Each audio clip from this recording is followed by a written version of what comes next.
Well, hello all you wonderful people out there in YouTube land, and welcome to the September 2024 quarterly HO scale locomotive review. What you see before you here is a Life Like Proto 1000 SW9, I believe is what it is.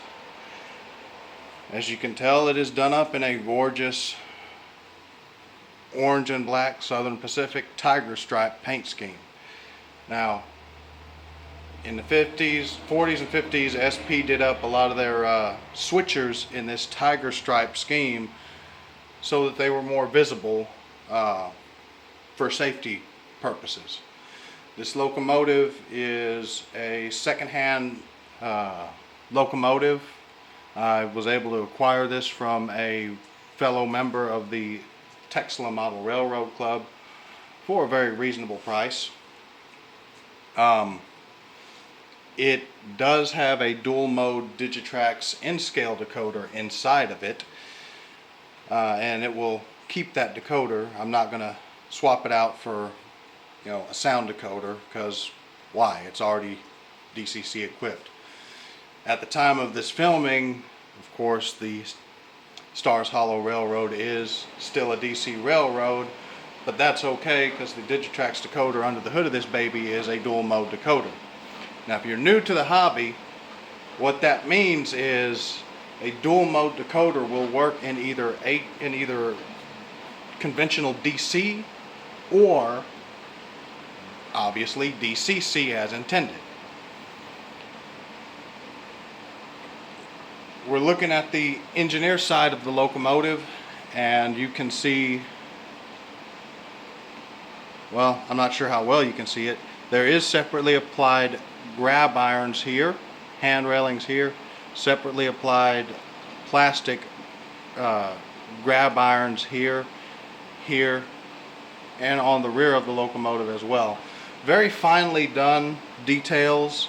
Not like the Athearn SW7 we looked at in the last locomotive review, but then again, we're talking at least a 10, possibly 15-year difference in manufacture. Better quality plastics come along, a more flexible, more resistant to wear and damage, so you can get away with more scale size details without sacrificing structural integrity. Now, obviously, yes, they will break if they're handled in a rough manner, but they're more durable than the plastics and wires and whatnot were when the SW7 was made. And if you look at modern Athearn locomotives, you'll find that the hand railings are more in line with this quality than previous generations, which we will get to those in a later video, a little farther down the line.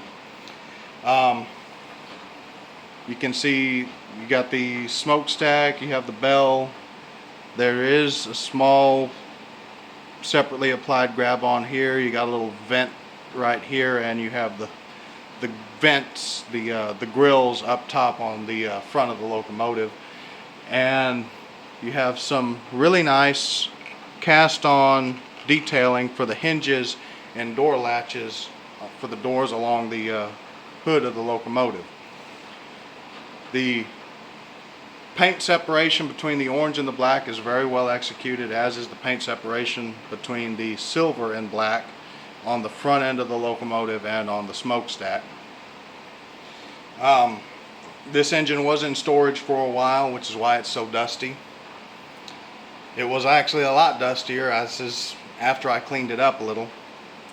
The numbering is pretty good, and you also have some classification lettering right here as far as what kind of engine it is.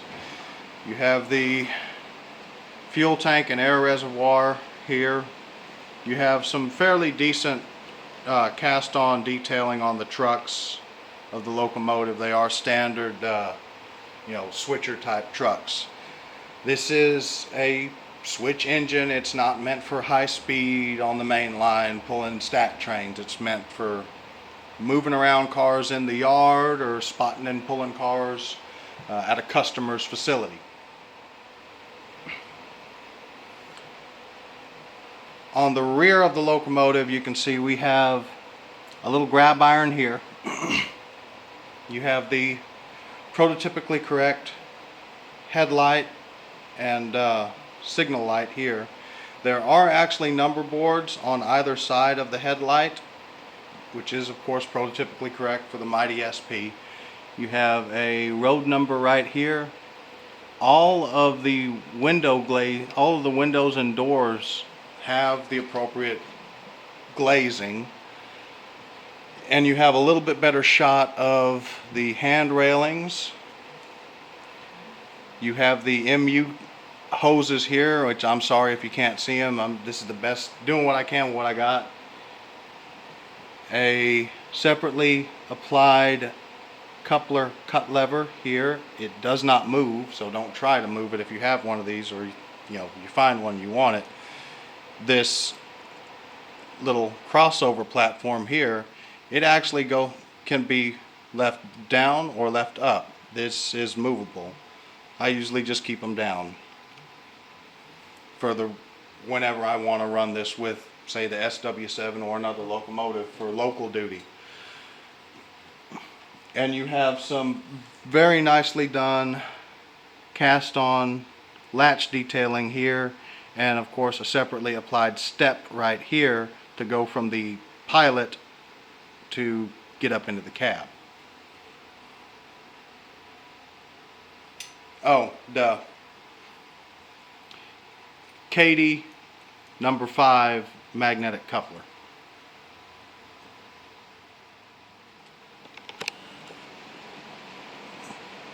Looking at the front of the locomotive, you get a little bit better shot of the grill detailing along the top, the bell, that separately applied grab iron I was talking about. You can see the single chime air horn right here, also separately applied. And if you look very closely, you can see little crew figures inside the cab. Well, this guy is partially obscured, but you can see this guy right here in the engineer seat. You have the grill detailing here, another prototypically accurate headlight and signal light arrangement. The road number is right here. Another separately applied movable crossover platform. MU hoses, notice I said hoses, not cables, and the separately applied non-functional, non-movable coupler cut lever, and another Katie number 5. All in all, this is a very well done locomotive, and it's been a joy to operate. And I'll tell you what, this thing, while it is a small switch engine, it pulls like nobody's business. It outclasses the Athearn SW7 by a lot. This thing hardly stumbles. I was running a 15-car train with this before I started filming, just to see what it will pull.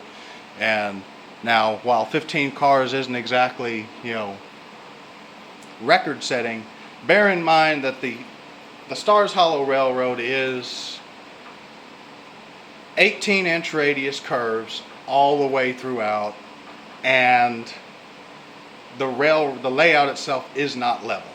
Okay, the end of the railroad with the farm scene on Clayton County Lumber, the more countryside of the railroad, is downhill literally by about 1.5 inches, which was done on purpose. So this guy pulled a 15-car train of modern era freight cars through 18-inch radius curves, uphill and downhill, with no problems. So this is a fantastic locomotive.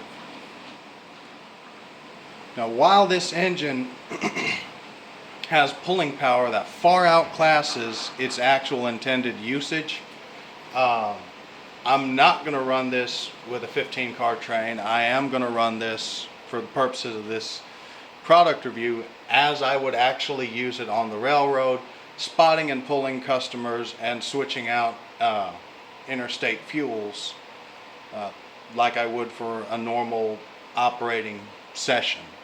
So the train that this engine is about to pull is way under what it actually can pull, but it fits the way it's going to be used. And of course it'll also showcase the engine going through switches and all that other wonderful stuff.